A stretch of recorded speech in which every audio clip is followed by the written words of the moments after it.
All right, let's dive right into today's explainer. We are stepping inside the mind of historian and commentator Victor Davis Hanson. Now, whether you agree with him or not, his worldview is incredibly expansive, it's highly opinionated, and it connects the dots between global warfare and local American politics in ways you honestly might not expect. So let's break down exactly how he views the world. To make sense of it all, we've organized his commentary into 4 key buckets for this explainer. First, global conflicts and strategies. Second, domestic politics and elections. Third, cultural and ideological divides. And finally, the recent Netanyahu arrest controversy. So, kicking things off with Section 1, Global Conflicts and Strategies. When it comes to Iran, Hanson argues the U.S. is fundamentally misreading their diplomatic playbook. He points to a pretty stark timeline. Basically, he views the initial 38-day period of intense pressure under the Trump administration as highly successful. But, and this is key for Hanson, he argues that momentum was totally lost when the strategy pivoted to a 90-day period of negotiation. He sees that as nothing more than a stalling tactic by Iran. And the result? Well, we're currently looking at an Iran that has completely decentralized its missile command.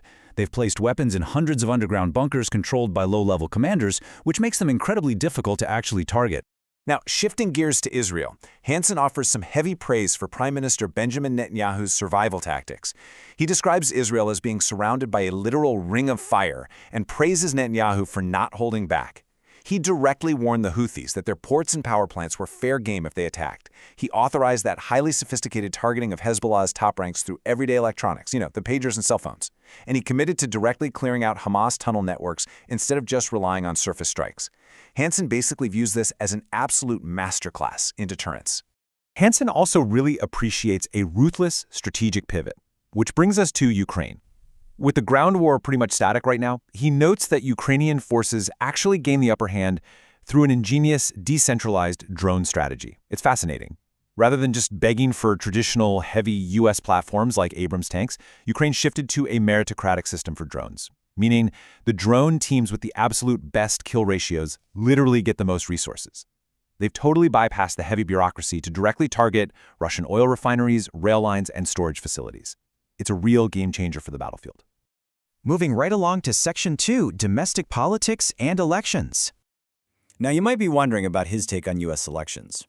While a lot of voices on the political right focus heavily on election day fraud, Hanson's core argument actually centers on pre-election rule changes. He highlights what he sees as a massive, permanent shift that was instituted under the guise of COVID-19. We went from a strict system of about 30% absentee voting to a highly lenient system of 70% mail-in voting. We're talking drop boxes, ID leniency, and extended balloting windows.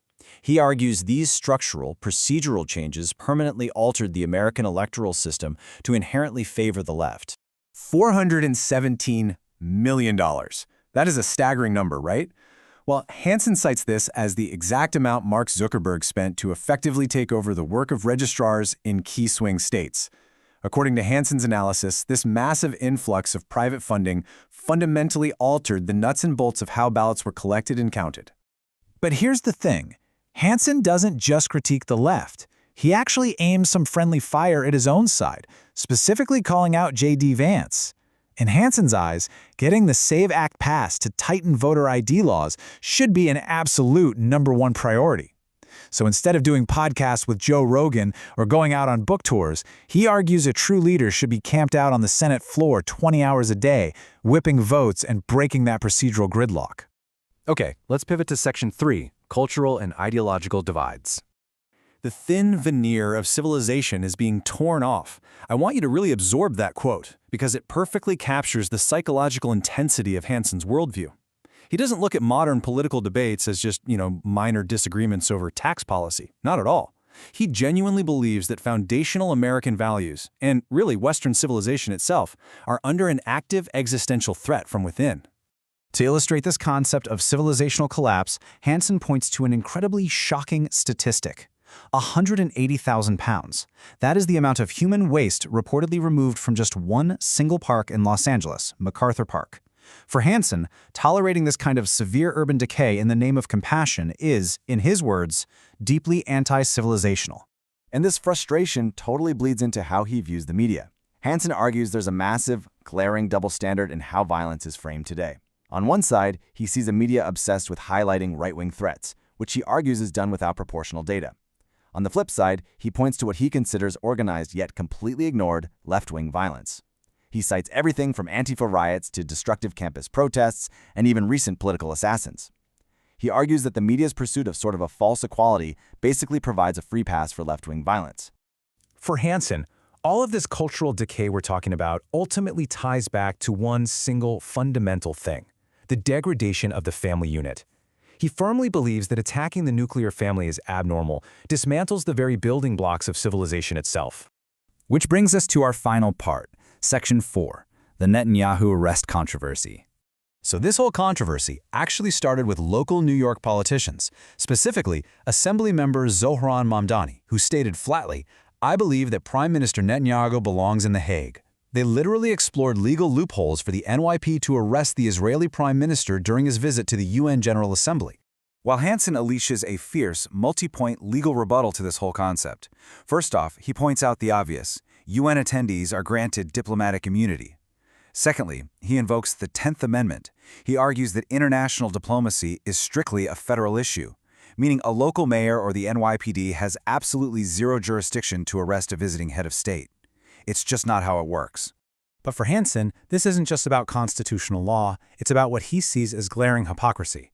While Netanyahu is targeted for arrest over the response in Gaza, Hanson notes that leaders like Vladimir Putin or Xi Jinping, leaders who oversee mass casualties in labor camps, are never threatened with arrest by New York officials when they visit the UN. To Hanson, this selective outrage is deeply rooted in anti-Semitism. Zooming out, Hanson wraps up his analysis with a really robust defense of Israel's broader existence. He reminds everyone that Netanyahu helped transform Israel into a booming Western-style tech powerhouse. He points out that it remains a consensual government that actively protects the religious freedoms of minorities. And ultimately, he notes the deep irony here. Despite Iran hitting targets all over the Middle East, Israel is the one existential enemy Iran remains incredibly hesitant to actually strike directly. Which leaves us with a final, provocative thought. We've seen how Hanson connects everything from drone strikes in Ukraine to ballot drop boxes in swing states right down to human waste in Los Angeles. And it's all united by this core belief that Western civilization is in a zero-sum fight for its life. So what you should take away from this explainer is a question. How does viewing the world through this intense lens of civilizational collapse shape the future of American political polarization? Seriously, when every single policy disagreement is framed as a literal battle for survival, where does the political discourse even go from here? Think on that. Thanks for joining me on this explainer, and keep questioning the narratives.